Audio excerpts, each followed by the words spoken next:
Mis hermanos, muy buenos días. Es un privilegio estar nuevamente reunidos en este domingo para escuchar la palabra de Dios.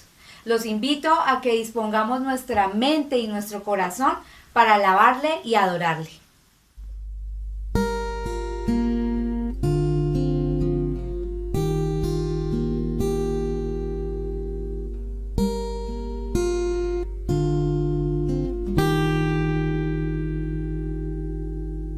No sé lo que viste en mí para amarme tanto así. Tanta paciencia, tanta misericordia, y me hiciste deseable para ti. Me elegiste antes que dijera sí. Tanta gracia yo no pude resistir. Me llamaste por mi nombre, me compraste con tu sangre y me hiciste deseable para ti. Llévame, Señor, a tus cámaras de amor, donde me enamoro más de ti. Llévame, Señor, dentro de tu corazón. Yo encuentro mi lugar en ti.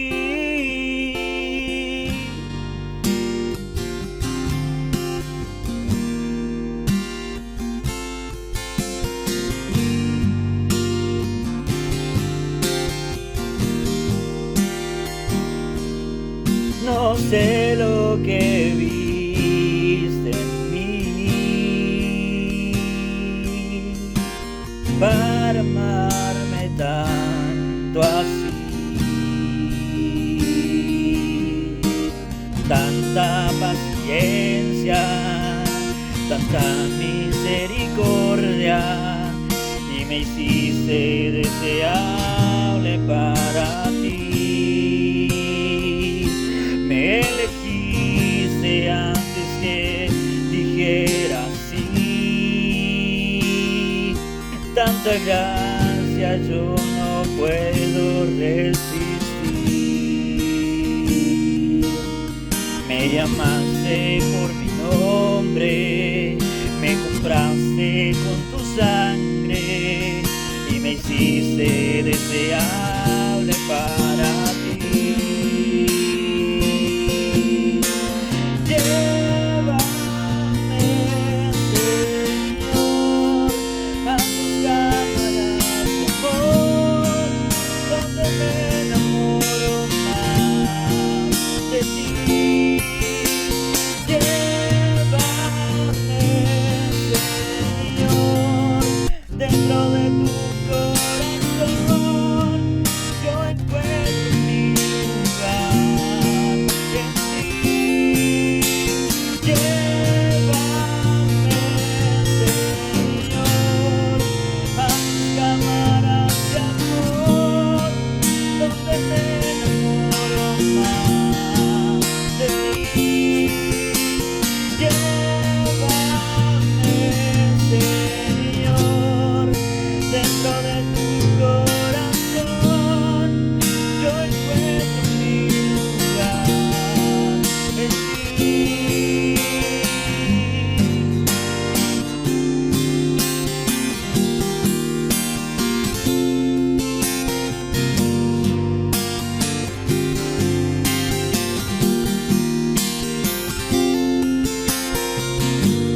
Muy buenos días, mis amados hermanos, Dios nos los bendiga. Bienvenidos a nuestro culto dominical. Un cordial saludo a todos los miembros de la Iglesia Comunidad Cristo Proveerá de Pacho, Cundinamarca, a todos los hermanos que nos escuchan y a todas las personas que serán partícipes de este culto virtual. Vamos a la palabra. Un enorme privilegio, pero una gran responsabilidad.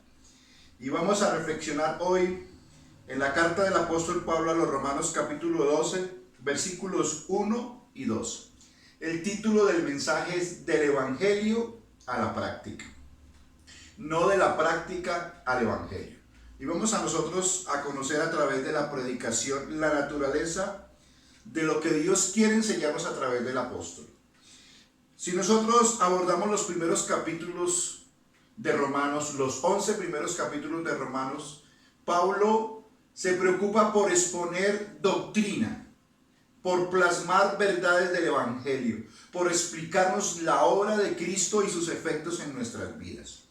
Si nosotros leemos los primeros capítulos, nos damos de cuenta cómo presenta el Evangelio, cómo es que Dios hace que nosotros podamos entender que necesitamos de Él, que necesitamos un Salvador. Y lo primero que hace es confrontarnos con la justicia de Dios y con nuestra culpabilidad.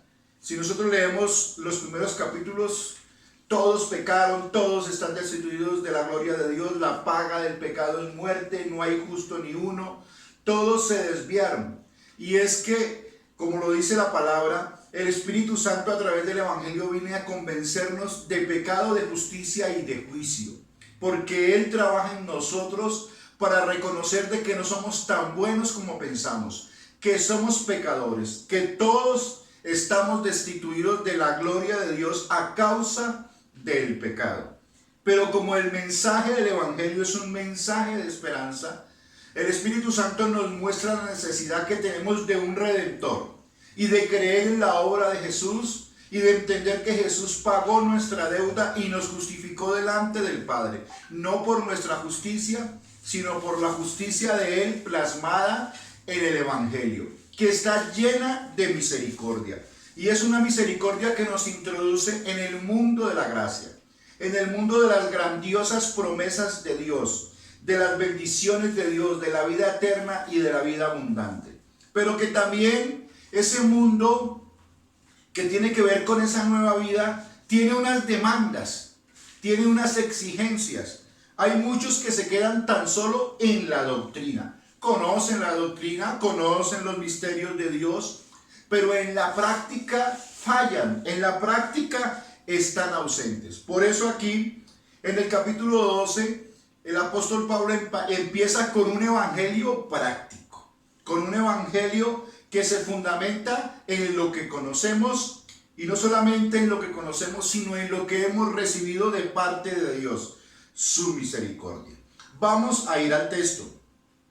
Romanos capítulo 12, versículo 1 y 2. Pablo dice de la siguiente manera: así que, hermanos, os ruego por las misericordias de Dios. Repitamos esta parte.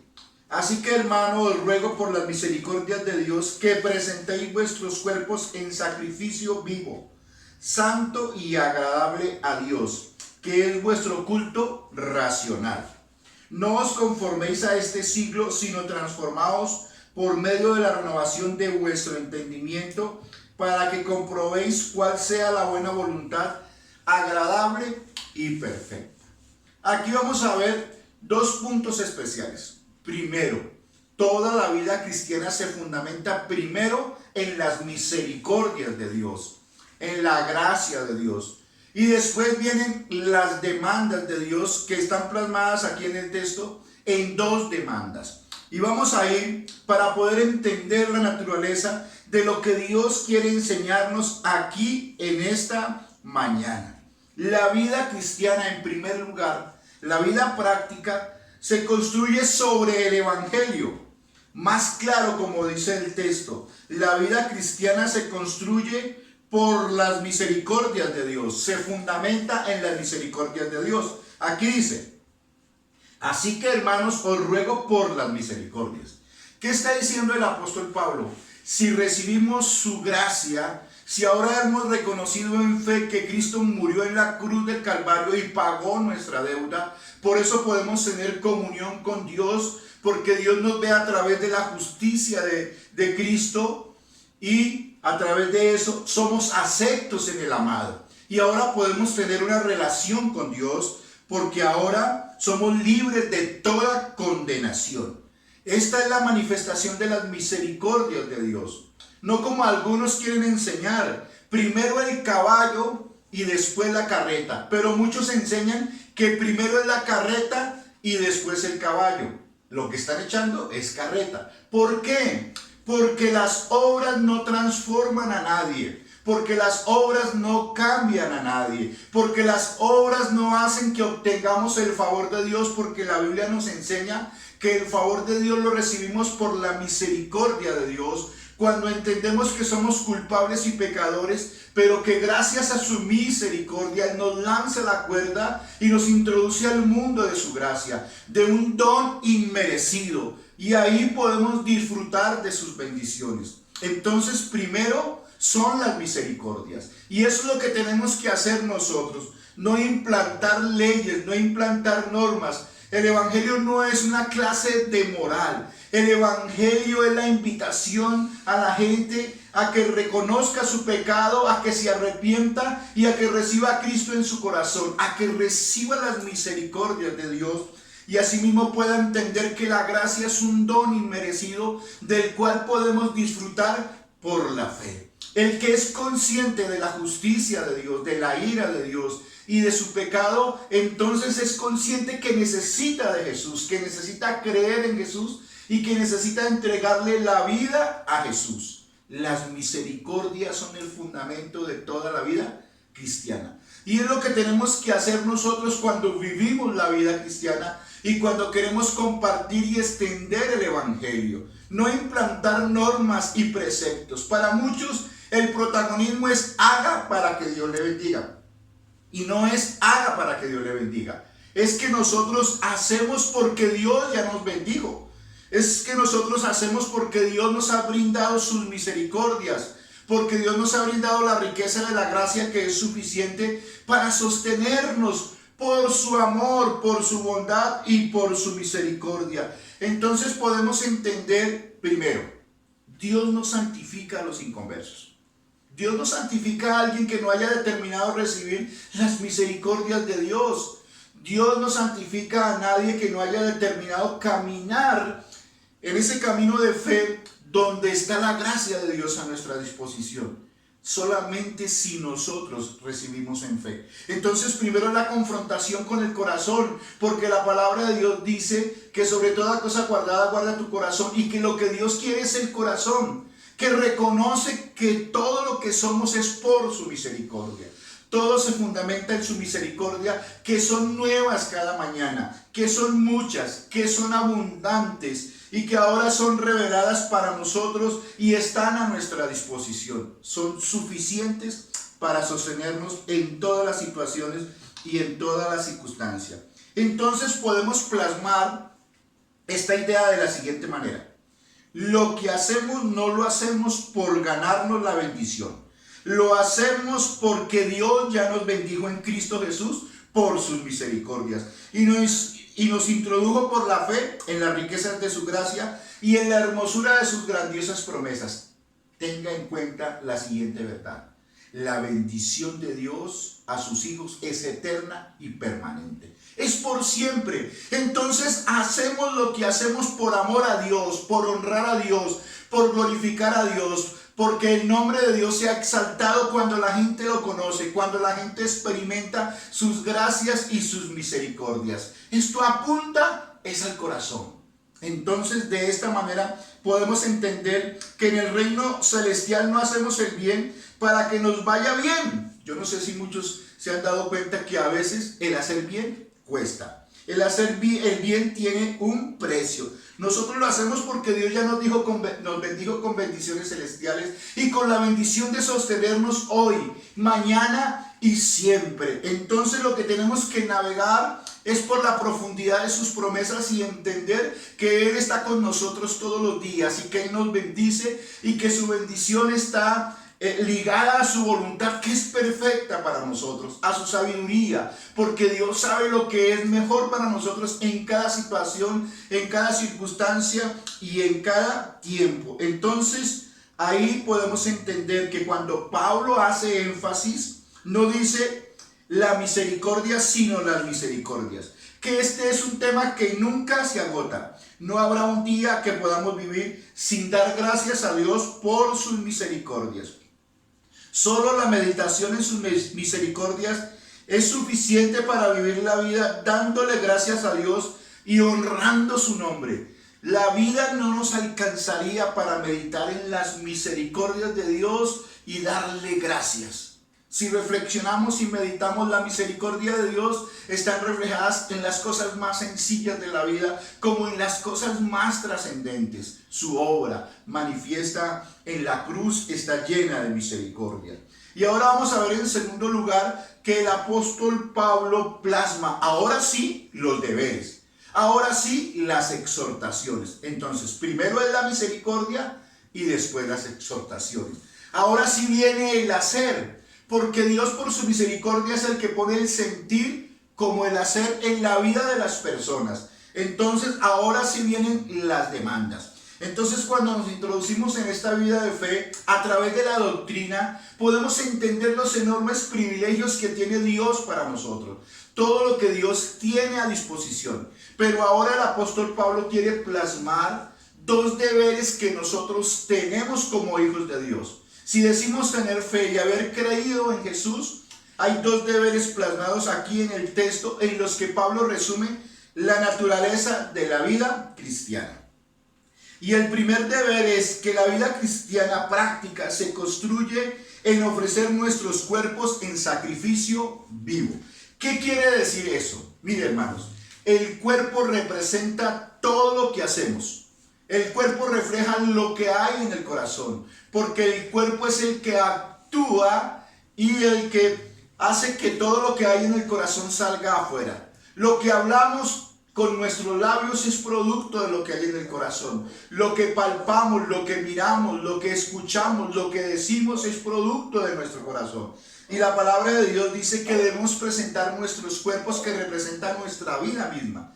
Como lo dice el libro de Deuteronomio, debemos amar a Dios con todo el corazón, con toda nuestra mente, con todo nuestro entendimiento, con todas nuestras fuerzas. Es con la vida misma que está representada en su accionar a través del cuerpo.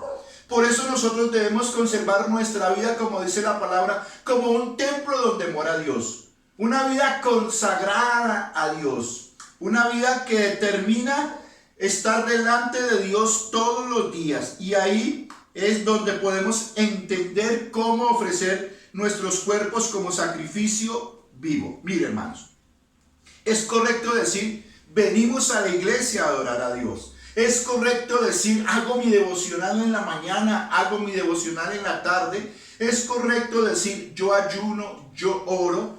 Pero lo que nosotros tenemos que hacer es que tenemos que entender que la verdadera adoración va más allá de esos actos. La verdadera oración tiene que ver con nuestra vida misma. Nuestra vida tiene que ser un objeto de la adoración a Dios. Por eso la palabra de Dios dice acá, nuestro culto racional, nuestro culto inteligente no se limita a ir a la iglesia, a ayunar en la mañana, a hacer nuestro devocional en la madrugada, a hacer nuestro devocional en la noche, no. Y el resto del día aquí, ¿qué? Nuestra vida, como lo dice el apóstol Pablo, el hacer, ¿sí? Lo que comamos o lo que bebamos, debemos hacerlo para la gloria de Dios. Eso, todo lo que nuestro cuerpo actúa en todo momento y en todo instante, debe hacerse para la gloria de Dios. Y esto es el culto inteligente. El culto que Dios quiere, no la liturgia tan solamente, no las acciones apartadas tan solamente, sino un estilo de vida.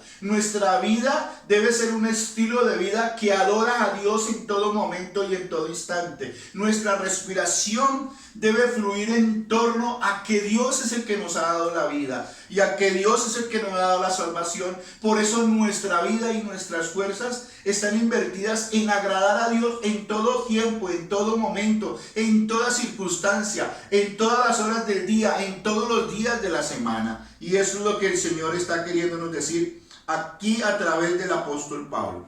¿Por qué el apóstol Pablo habla de sacrificio?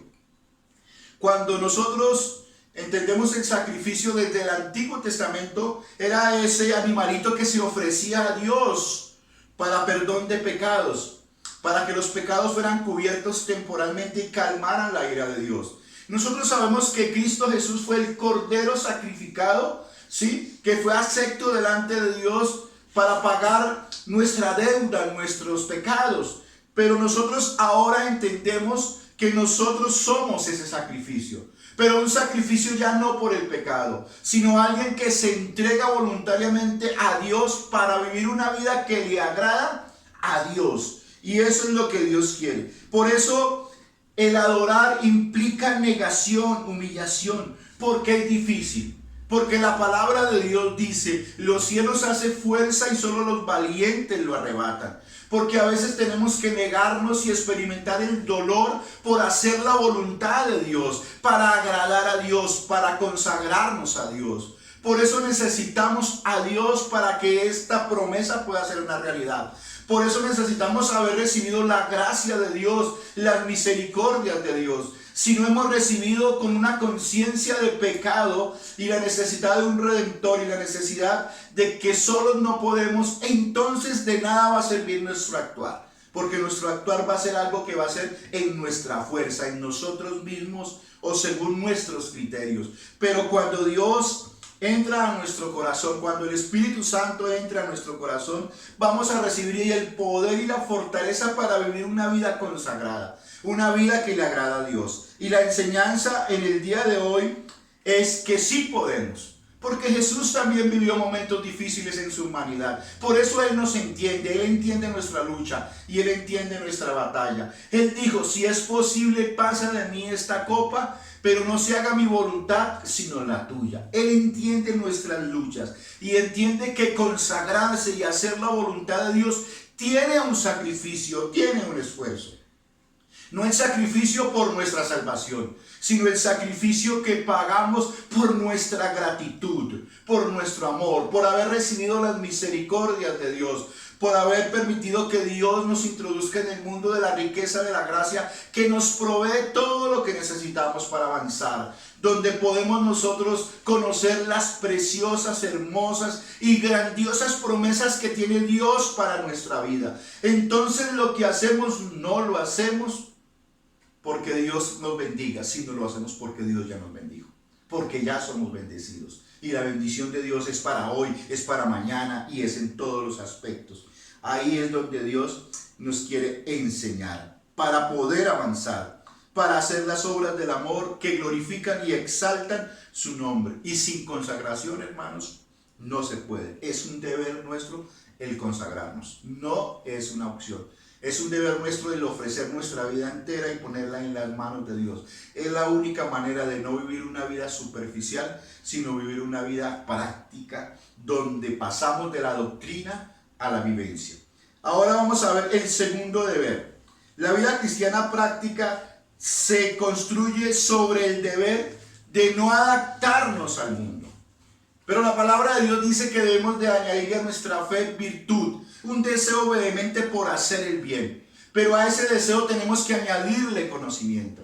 Para poder renovar nuestra mente y para no adaptarnos al mundo, necesitamos conocer la palabra de Dios. Necesitamos conocer la voluntad de Dios. Y si nuestra fe no es activa, no es práctica, y si no pasamos del evangelio a la praxis, no vamos a tener revelación. No vamos a tener conocimiento de la voluntad de Dios. Vamos a ser como olas que vienen y que van. Entonces, indiscutiblemente, no solamente el conservar nuestras vidas y ofrecerla a Dios, sino también el no adaptarnos a este mundo. Son dos cosas que van ligadas. Pero para eso tenemos que reconocer que Dios es el único que puede revelar nuestra real condición.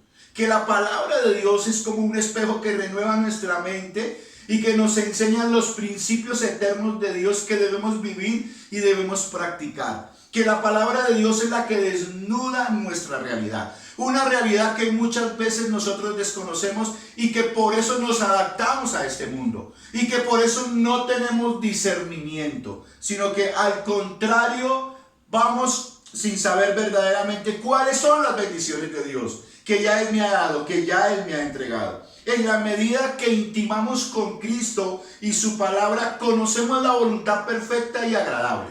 Si usted quiere conocer la voluntad perfecta, como dice la Biblia, si usted no sabe qué hacer, la Biblia dice, pídale sabiduría a Dios que la dará abundantemente y sin reproche. Porque de lo contrario seremos como las olas de la mar, si dudamos, si no pedimos con fe. Y la fe implica obediencia a su palabra. La fe implica renovar nuestra mente y nuestro corazón con el pensamiento de Cristo para nuestra vida. Porque el pensamiento de Cristo para nuestra vida es lo mejor.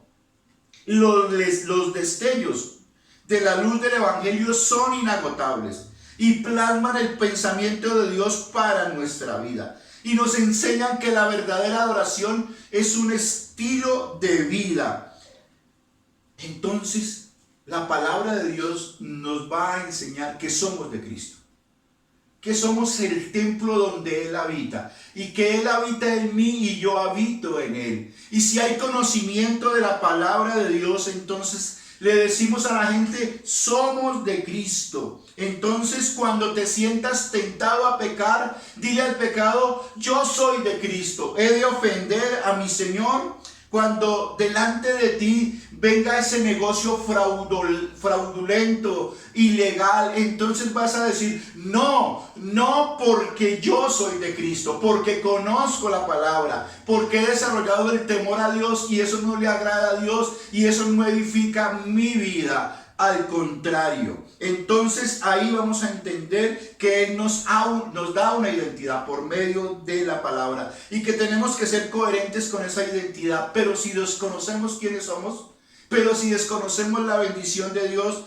entonces estamos en una situación no ideal. Entonces vendrán de pronto también esas tribulaciones y esos momentos de aflicción. Y a esas tribulaciones, a esos momentos de aflicción y a esos momentos de crisis vamos a decir, yo soy de Cristo. Por eso descanso en Cristo y descanso en el poder de su fuerza, porque la palabra de Dios dice que Cristo está conmigo, que Cristo me bendijo con bendiciones celestiales. Y aquí nosotros podemos avanzar. Él es el que nos capacita para enfrentar cualquier situación y salir victorioso. Cuando la pereza y el ocio nos persigan, entendemos a través de la palabra que eso no edifica nuestras vidas. Y entonces vamos a levantarnos con esfuerzo y con diligencia. Vamos a decir, vamos a luchar y a esforzarnos porque tenemos una fe. Porque creemos en Cristo es que podemos avanzar. Y no nos vamos a dejar consumir por todas estas cosas. Entonces, yo no me adapto al mundo porque soy de Cristo y vivo para Él y sin Él no puedo vivir. Qué grandiosa enseñanza nos está dando aquí el Señor, del Evangelio a la práctica, no de la práctica al Evangelio. Nada de lo que tú hagas puede obtener el favor de Dios, porque la palabra de Dios dice que lo que hace un cristiano lo hace por amor al Señor, porque ya sabe que es un bendecido por Dios, porque ya sabe que Dios es su proveedor, porque ya sabe que Dios es su sustento, y en gratitud honra, adora y exalta al Padre, no por obras, no por dinero, sino por amor a Él. Y eso es lo que tenemos que desarrollar, una comunión y una intimidad con Él, ofreciendo nuestras vidas, consagrándonos. Mis hermanos, les tengo una noticia, no hay opción. O nos consagramos o nos consagramos. O nos dedicamos a Él o nos dedicamos a Él. Tenemos que pasar del Evangelio a la práctica, no de la práctica al Evangelio.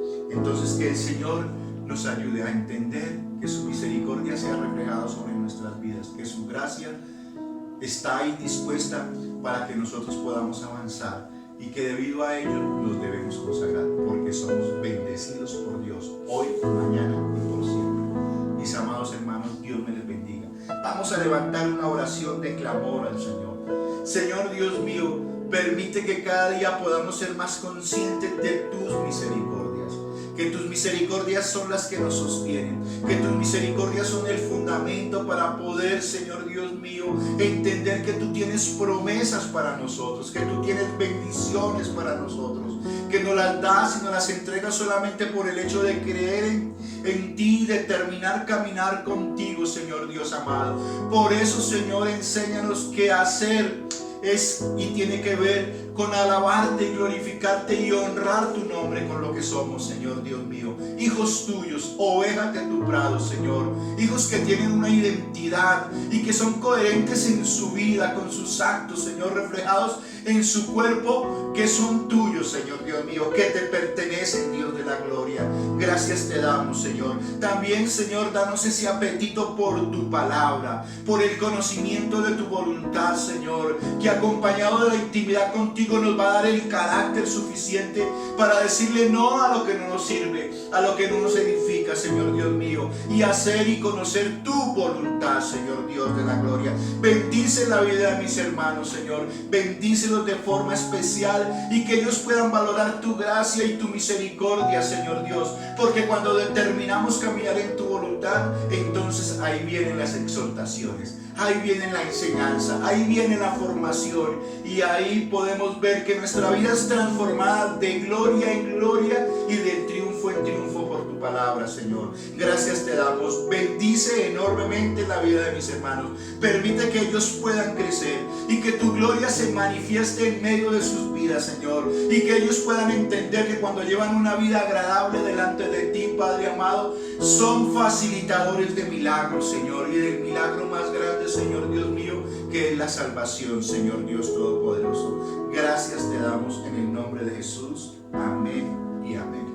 Mis amados hermanos, Dios me les bendiga. Ya tenemos nuestros cultos presenciales y queremos darle testimonio de que ha sido una bendición, de que Dios ha puesto en nuestro corazón la expectativa de avanzar por más, de que Dios tiene grandes milagros y grandes cosas para este pueblo y esta comunidad a través de la iglesia. Nuestro proyecto Nehemías avanza, los recursos del cielo han fluido y ahí vamos con la ayuda del Señor en el tiempo del Señor. Únete a este proyecto que tiene que ver con oración, acción y donación. Sé parte de la historia de Dios para esta comunidad llamada Pacho, y no sé hasta dónde más nos pueda llevar el Señor para esta historia de fe.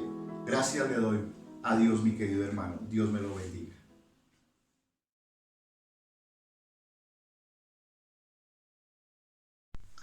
Buenos días para todos. Nos encontramos otro domingo más en nuestra escuela dominical en casa. Hoy veremos la historia de Samuel.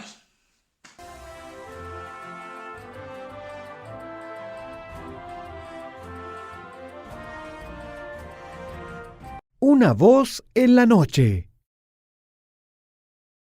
Ana estaba triste porque no tenía hijos. Un día oró y Dios le dio un hijo al que llamó Samuel. Ella estaba muy agradecida, por eso entregó a Samuel para que sirviera a Dios.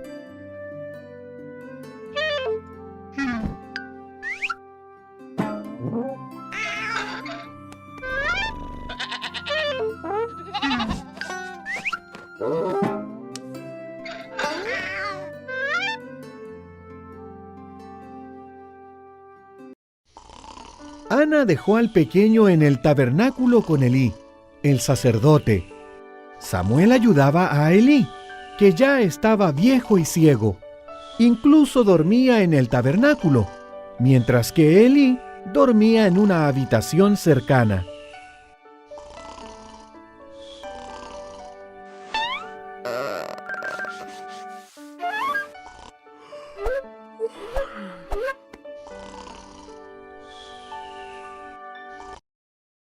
Una noche, Samuel oyó a alguien que lo llamaba por su nombre.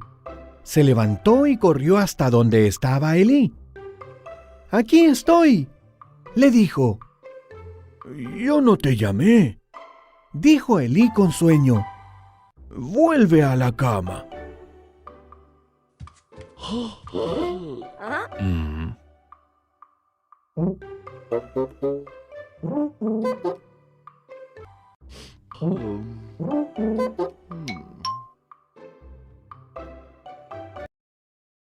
Samuel regresó a su cama. Nuevamente oyó su nombre y corrió otra vez a Elí. «Aquí estoy», le dijo. «Yo no te llamé», contestó Elí suspirando medio dormido. «Vuelve a la cama».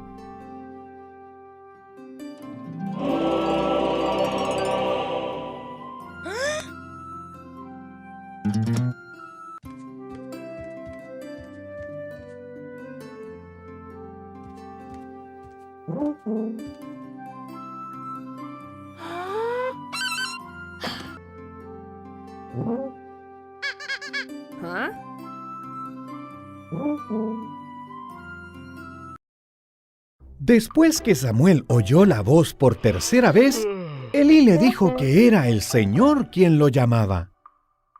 «Si Él te llama otra vez», le explicó Elí, «solo di, habla Señor, tu siervo te está escuchando». Y Samuel lo hizo así.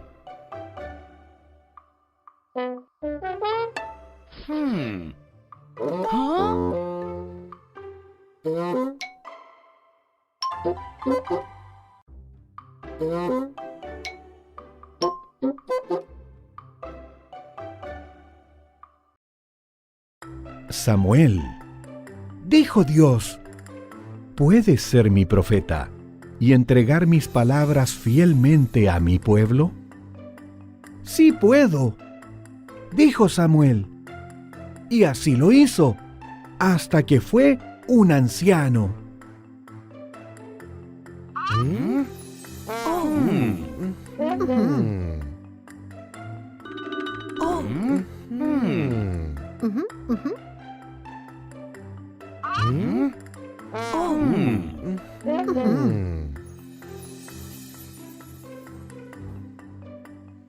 Desde niños también podemos oír la voz de Dios, así como Samuel escuchó la voz de Dios. Aunque él se confundió y pensó que era Elí quien lo llamaba, era Dios quien tenía un propósito en la vida de Samuel. Por eso a veces necesitamos personas que nos ayuden a entender y a aprender a escuchar la voz de Dios, para que Dios hable a nuestras vidas y cumpla los propósitos y las promesas que tiene para cada uno de nosotros. Eso también nos ayuda a tener una mejor comunión con Dios y aprender de que Dios nos habla de diferentes maneras. Y una de esas es con voz audible, como lo hizo con Samuel. El versículo del día de hoy lo encontramos en 1 Samuel 3:9 y dice así: «Y dijo Elí a Samuel, ve y acuéstate, y si te llamare dirás, habla Jehová, porque tu siervo oye». Así se fue Samuel y se acostó en su lugar.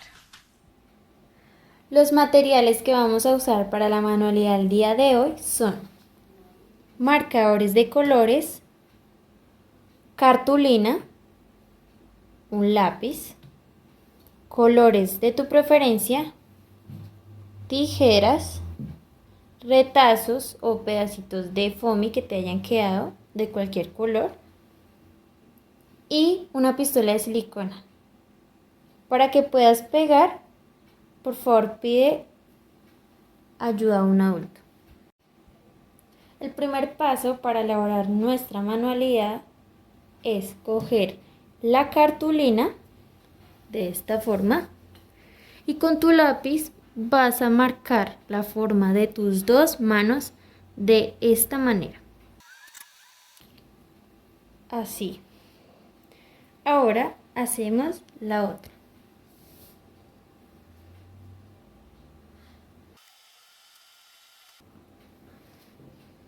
Nos queda de esta manera. Luego de tener nuestra silueta de las manos, procedemos con nuestras tijeras a cortarlas, dejando este espacio libre para poder hacer el siguiente paso para nuestra manualidad. Ya teniendo la silueta de nuestras dos manos, las colocamos en esta posición en la cartulina que nos sobró de la vez pasada. O sea, la mitad con la que hicimos las manos. Luego las ponemos en esta posición y con nuestro lápiz la delineamos cada dedo. Pon mucha atención. Cuando lleguemos a hacer nuestro dedito índice, no vamos a proceder a dibujar también nuestro dedo pulgar.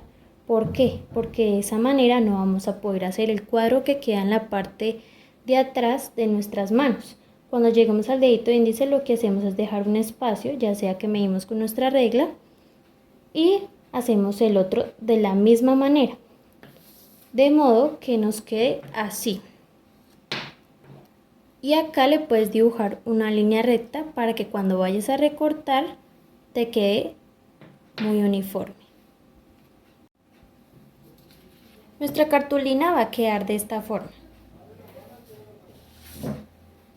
Y estas son nuestras dos siluetas de manos. Ahora lo que vamos a hacer es con nuestra pistola de silicona vamos a pegar las manos con su respectivo orden. Así. Pero solamente vamos a pegar lo que son las esquinas de cada dedo. O sea, con una puntica de silicona colocamos esto así.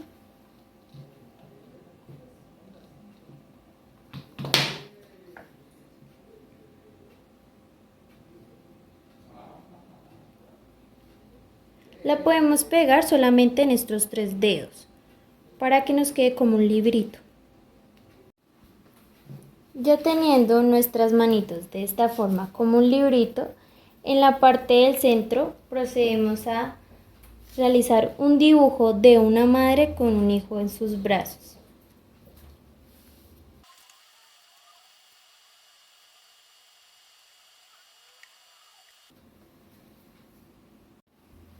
Ya teniendo nuestro dibujo de esta manera, con nuestros marcadores y nuestros colores, vamos a decorar toda nuestra manualidad. Si quieres pintar las manos, es tu elección. Y con nuestro marcador negro vamos a delinear todas las partes que tiene nuestra mano, de las uñas y todos nuestros punticos que tengamos.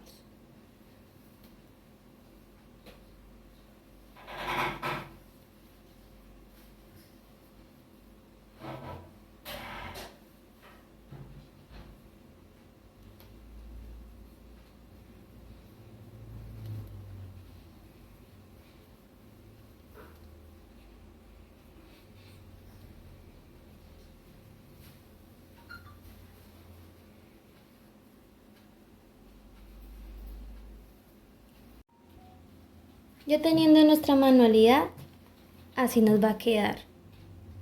Ahora, con nuestro pedazo de foamy que nos sobró de otra manualidad, vamos a escribir el versículo aprendido. Así nos queda. Cogemos nuestra pistola de silicona y vamos a pegarlo en la mano izquierda.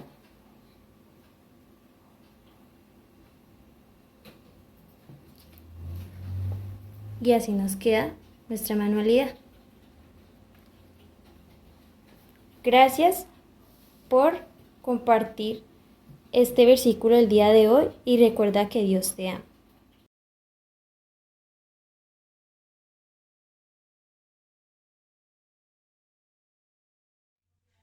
Te tenemos una espectacular noticia. Volveremos a congregarnos en nuestra nueva casa. Recuerda que estamos ubicados en el barrio La Ferrería junto al restaurante Los Portales. Para asistir a nuestros cultos presenciales debemos cumplir con nuestros protocolos de bioseguridad. Primero debemos registrarnos virtualmente para decir a qué culto vamos a asistir. Nuestros horarios son de 7 a 8 de la mañana y de 9 a 10 de la mañana por ahora. Debemos llegar de 15 a 20 minutos antes de que inicien nuestros cultos. Al llegar, debemos realizar nuestra fila dejando 2 metros de distancia entre persona y persona para la toma de temperatura y desinfección de nuestros zapatos. Para ingresar al templo te vamos a dar un número en donde debes dirigirte a tu silla y quedarte durante todo el culto en esa silla. No nos podemos salir, no nos podemos mover de nuestra silla y debemos ocupar ese lugar. Al finalizar nuestro culto debemos esperar las indicaciones de la persona que está dirigiendo. Ella nos dirá en qué orden debemos salir del templo. Recuerda que aunque estemos alegres de volver a nuestro templo, todavía no podemos abrazarnos, todavía no podemos demostrar ese afecto que tenemos para con nuestras personas. No podemos quedarnos hablando después de culto, sino al finalizar nuestro culto debemos dirigirnos a nuestras casas. Estaremos contentos de volverlos a ver y de volver a compartir en nuestro nuevo hogar, en nuestra nueva casa, en nuestro nuevo templo. Somos y seremos parte del proyecto Nehemías de ahora en adelante. Mis hermanos, qué hermoso mensaje el que acabamos de escuchar. Es muy importante que lo llevemos a la práctica, recordando que la misericordia de Dios nos lleva a tener privilegios, pero también deberes, como el de consagrarnos y apartarnos del mundo. Muchas bendiciones.